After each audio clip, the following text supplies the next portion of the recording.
1232 divided by 2. Here 2 is a divisor, so we need multiplication table of 2. 2 times 0 0, 2 times 1 2, 2 times 2 4, 2 times 3 6, 2 times 4 8. To find out the multiplication table of 2, just add 2 with the previous step. 0 plus 2 2, 2 plus 2 4, 4 plus 2 6, 6 plus 2 8, 8 plus 2 10, 10 plus 2 12, 12 plus 2 14, 14 plus 2 16.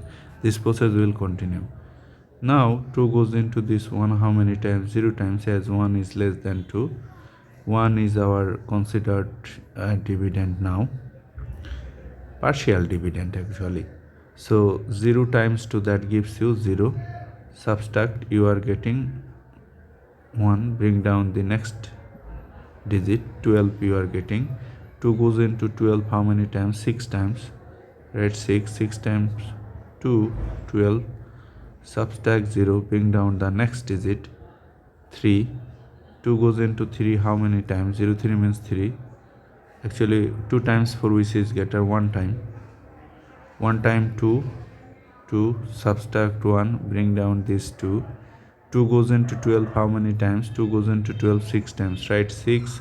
6 times 2, 12. Subtract 0. So our answer is 0610. This 0 don't have any value, so 616 is our answer.